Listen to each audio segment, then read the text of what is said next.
Assalamu alaikum wa rahmatullahi wa barakatuh. I have got a great guest all the way from South Africa, Mufti Ebrahim Moosa, who's been championing the cause of Palestine and being greatly engaged in Aqsa Week. So let's hear from him and see how we can be involved in Aqsa as well. Assalamu alaikum, Maulana, and Jazakallah for joining us. Wa alaikum salam wa rahmatullahi wa barakatuh. Shukran for the invitation, Brother Ismail, and to Friends of Al-Aqsa as well. Jazakallah. As we know, Aqsa Week is coming up very soon, between the 24th of January and 31st of January 2025. And hopefully that also falls in the middle of 27th of Rajab, the night of Al-Isra wal-Mi'raj, in which we want to highlight the issue of Masjid Al-Aqsa. So we have a whole week in front of us in that Aqsa Week, where we can do different things and actions. And I know South Africa has been very, very active, alhamdulillah, over the past few years in Aqsa Week. So maybe you can tell us a little bit more of what has been happening in South Africa. Yes, indeed. I mean, all thanks to Allah subhanahu wa ta'ala and obviously Friends of Al-Aqsa for championing this particular concept, and thereafter it's grown in places like South Africa, where we've got a great relationship with the mother body and those who have incepted this particular idea. Brother Ismail, I think you know that there are so many efforts that are taking place throughout the year, especially in a time like this, in places like South Africa. So you would have, people who are fasting. I really cherish this particular effort that has happened in South Africa for many years. People who are fasting each and every Thursday in large numbers for Masjid Al-Aqsa, for the protection, for the love of Masjid Al-Aqsa. And there are people who are, involved in educational efforts relating to Masjid Al-Aqsa. And many of these efforts are happening throughout the year. So when we come to Aqsa Week, this gives us the opportunity to then refocus these particular efforts and accentuate existing efforts, as well as bring on new blood, bring on new concern for the cause of Masjid Al-Aqsa. So what we could expect in Aqsa Week this year, based on what has occurred in Aqsa Week in years gone past. First and foremost, we are very grateful to the ulama.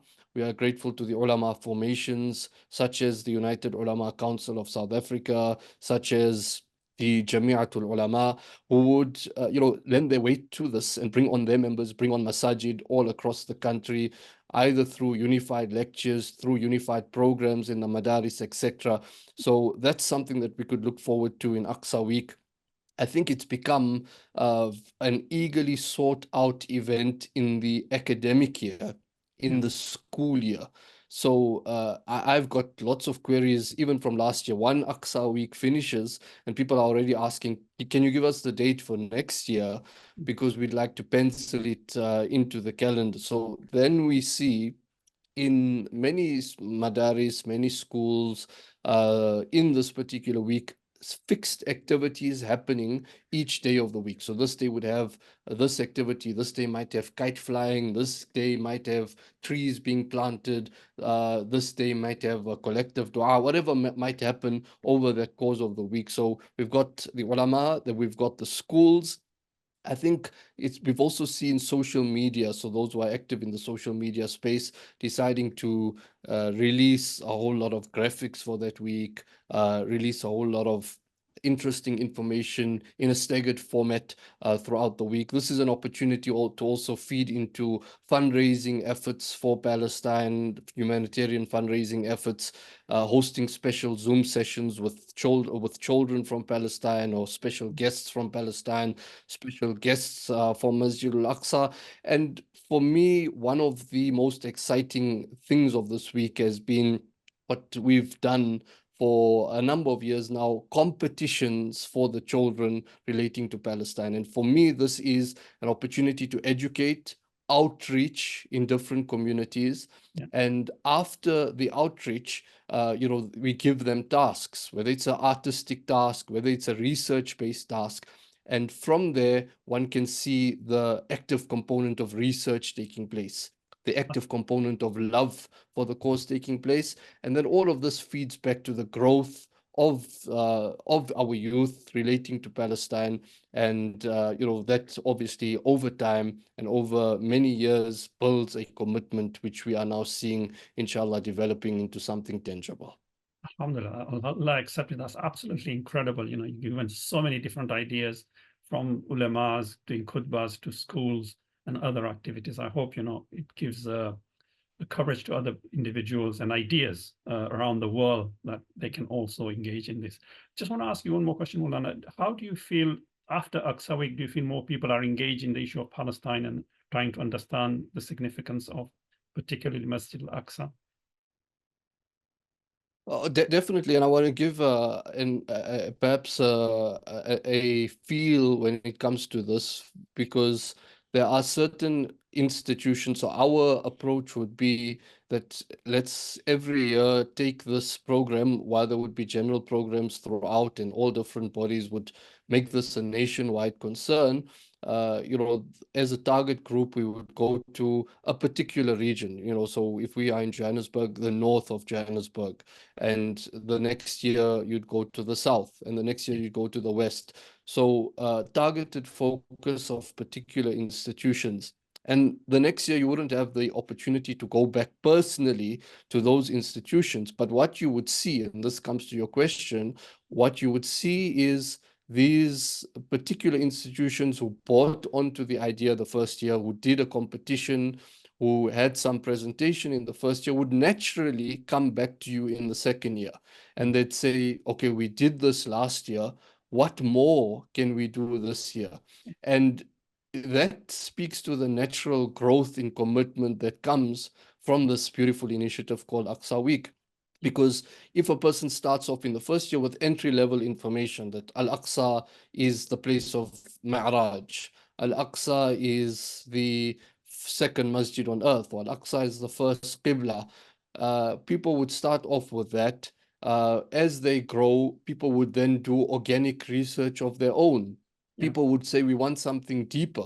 We want to go into deeper dimensions of Al-Aqsa. We want to go into deeper history of Masjid Al-Aqsa. So definitely every institution who's bought into this for the first year and subsequent years, we've just seen growth in their understanding, in their appreciation, and then commitment, because it then would not just sit with Aqsa Week, but subsequent years or throughout the year, when anything Palestinian comes up, anything relating to Al-Aqsa comes up, these are the individuals and institutions who naturally fly that flag and take it even deeper. Okay, Jazakallah. Just mention two things, really. Those, as you mentioned, about resources. One is, of course, your own book, which you've written. It's fantastic, and I accept that. So anybody who wants resources on that, you can get that Mawlana Ibrahim's book, and that's very, very helpful. But also, we have also got a website called aqsaweek.org. So people around the world can access this website. I think we have a lot of khutbahs, some of them written by people in South Africa, ulamas and imams, and some from different parts of the world. And we're always accumulating khutbahs. So if you have a khutbah on the issue of Masjid Al-Aqsa, please send it to us, and we'll also post it. There's also within the Aqsa Week website ideas of what you might be wanting to do during that week, and also stories on the YouTube. If you go on our YouTube channel, Aqsa Week YouTube channel now, there are stories for children. So if you don't want to do it yourself, if this is your first year, then the resources are available. Generally, how do you feel the Aqsa Week is sort of moving and being adopted by people in Africa in particular, beyond South Africa? I think this is a bit of a area of opportunity. It's an area of expansion that requires to take place. So we've seen how this has taken root in South Africa, but it took 3 or 4 years to reach the point where it currently is. So we've made the calls previously to other areas, particularly sub-Saharan Africa, areas where communication particularly is easier in the English language, whether it's Nigeria, whether it's Zambia, whether it's Zimbabwe. But we still see that there's a need to go through the processes of growth that we've seen in South Africa. And where better a place than to start with the Isra and Mi'raj, with all its significance, with all the honor that this a particular episode in the life of Rasulullah sallallahu alaihi wasallam have brought to the ummah. So I would feel let us work in a kind of twinning structure, Yeah, whereby if we have established programs and the consciousness is now deepened in our immediate community, even in a place like South Africa, there would be communities right next door who are neglected or who haven't got the same level of consciousness. So if we are established in our community, continue with those efforts, but then lend this expertise, lend this knowledge to a community next door that doesn't have it. And similarly, to speak about Africa, in South Africa, perhaps we've got this deeply ingrained. Let us now move on to our neighbors, whether it is Zimbabwe, whether it is Malawi, whether it is Zambia, where the consciousness is not so great, and start off building this love for Masjid Al-Aqsa. Jazakallah khair. Maulana, Jazakallah khair for joining us. That was really inspirational. And I hope people will feel that those who are, inshallah, will view this and listen to this. Spread the love of Masjid Al-Aqsa in Aqsa Week. Just to remind ourselves again, it's between 24th of January and 31st of January 2025. And within that week, let's try and hold events so that our community and we get to know Masjid Al-Aqsa and build the love of Masjid Al-Aqsa. Jazakallah khair, Maulana. Assalamu alaikum wa rahmatullahi wa barakatuh. Barakallahu feek, wa alaikum salam wa rahmatullahi wa barakatuh, and all the best for the week. Okay, Jazakallah. We'll cut the rest out. Maulana, do you think a Zoom meeting would help to do something like we tried to do last time? But and I realized we didn't have a lot of participations, but do you think it's worth it?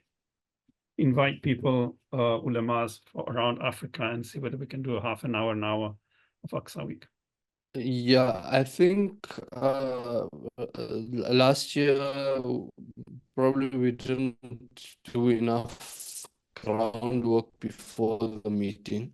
Okay. So I'll speak to even Maulana Abdul, Southern African Ulama Union, Okay. where they had their annual meeting. So I think if we can, push harder. So if maybe we could set the meeting for maybe 2 weeks from now, if that's Yeah. okay, for example. You go And then ahead. in the meantime, we do the work required to Okay. make sure we Yeah, get I the can. attendance. If you want dates from me, I can give it to you now. So Okay, please.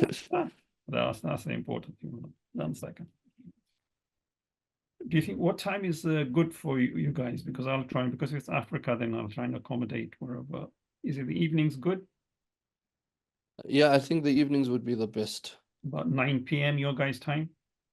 Is that too late? No, that's good. Because we've also got our Isha is quite late, so I think that's fine. So today is the 20th, isn't it? So basically, we're talking about 2nd to 7th of January, yeah? December, sorry. 2nd to 7th of December. Anytime Okay. in that week. So 9 p.m. your guys' time, so it'll be 7 p.m. here in UK. Yeah, okay. I'll just then try to get back to you with a specific date, inshallah. Yeah. So the reason I'm leaving it up to you is you decide, because I think it's important to accommodate that over I would everything. think the easiest for us to do would be to get participation is for us, particularly in the southeast countries, up till Zambia, maybe Tanzania, up till there. I'm not sure, probably don't have the best of reach beyond. So would that be okay with you? Yeah. I mean, If we whoever you can get know, beyond wherever, whoever but you I know. think we'd be able to be strong in these areas to Yeah. start off As with. long as we have 1 or 2 people from each country, whatever number of countries, if we say 3 or 4 or 5, that's fine. You know, we just building, isn't it? And then they can Yes, fully yeah. build from further on. So I'm trying to do that for Yeah. different continents. So if we can concentrate on that, that'll be really good. Okay. And anything else generally that you're doing different this year, or based on the What we have found opportunities? is the children's stories really taking up very, very well. We're getting over 1,000 kids registering for each session. So that's huge. And it's just storytelling. But we also we're doing walks, it's called tiny thought walks. So although it's winter in Britain, we're going to be doing walks, and a lot of people have registered for that as well. like freedom war, Okay. but for Al-Aqsa. Okay. Okay, Maulana. Thanks, Ismail. Keep well. Okay, We'll keep in touch for when this you're gonna meeting. see in England? Inshallah, it's written soon. Mhm. I have no plans, but it's well overdue. Okay. All right, you take care. Give salams to Barakallah. Rashida. Okay. Assalamu alaikum.